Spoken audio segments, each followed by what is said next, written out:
I think when we feel that desire to respond to an attack on Christianity or to an attack on a Christian, we need to first of all pray that God would help us to know what to do and to be a little bit soul searching as to why we want to do that. Is it just because we want to fight, we want to defend ourselves, or we want to defend someone else?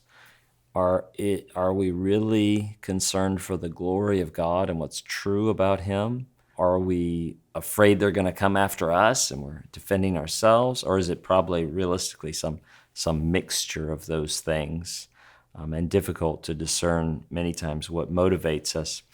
The Lord Jesus gave us a wonderful example of how to deal with being misrepresented and being slandered and being scorned. And the passage I think of that just highlights this so clearly is in 1 Peter. It says, "For it is commendable if a man bears up under the pain of unjust suffering because he is conscious of God. But how is it to your credit if you receive a beating for doing wrong and endure it? But if you suffer for doing good and you endure it, this is commendable before God. To this you were called, because Christ suffered for you, leaving you an example that you should follow in his steps. He committed no sin, and no deceit was found in his mouth. When they hurled their insults at him, he did not retaliate. When he suffered, he made no threats. Instead, he entrusted himself to him who judges justly. He himself bore our sins in his body on the tree, so that we might die to sins and live for righteousness. By his wounds you have been healed. For you were like sheep going astray, but now you have returned to the shepherd and overseer of your souls."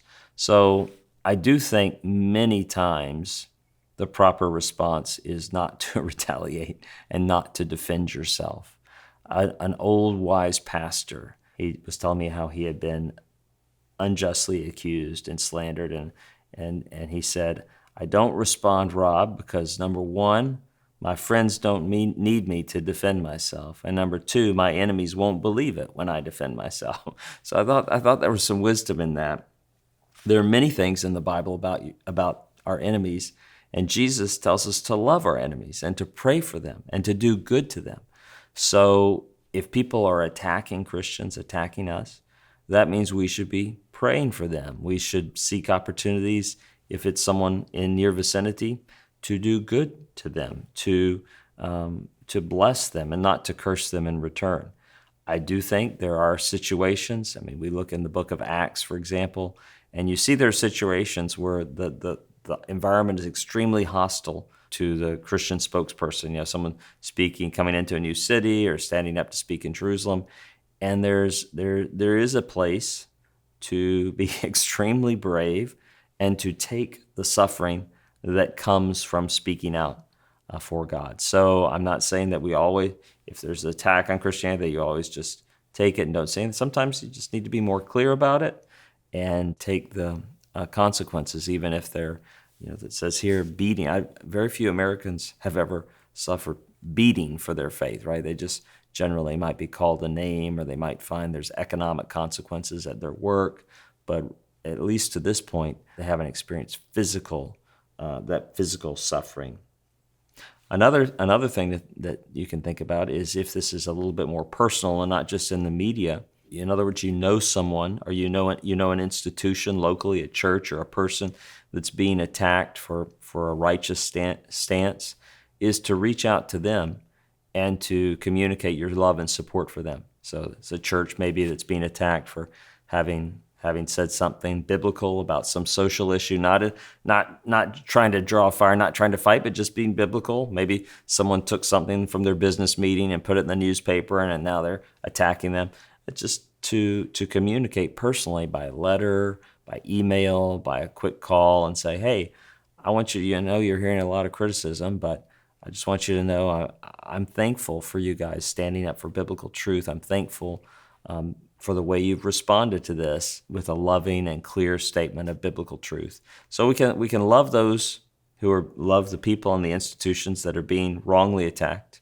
We can pray for those who are attacking, and in rare situations, led by God prayerfully, perhaps there is a place to speak out. Paul tells us that everyone who wants to live a godly life in Christ Jesus will be persecuted, right? And Jesus told his disciples, "Blessed are you," this is from Matthew chapter 5, verse 11 and following, "Blessed are you when people insult you and persecute you and falsely say all kinds of evil against you because of me. Rejoice and be glad, because great is your reward in heaven. For in the same way they persecuted the prophets who were before you." I remember when I was in college, my sophomore year, I was getting much more serious about my faith, and my roommate was antagonistic to Christianity, and he was becoming increasingly hostile to me. And I remember one time I was walking down the path there at the university, and he was standing with a bunch of guys. And as I went by, I heard him make all these mocking statements towards me. And there was supernatural joy, right? That to know that I was so identified with Jesus that I would be made fun of for that. It was actually a really, really delightful experience that I still remember distinctly. So we shouldn't be surprised that when that happens, and we should pray for God's grace to rejoice and to count it as a blessing when others curse us for our loyalty to Jesus. Thanks for watching. If you enjoyed this content, visit sbts.edu/sample to access free theology lectures from Southern Seminary.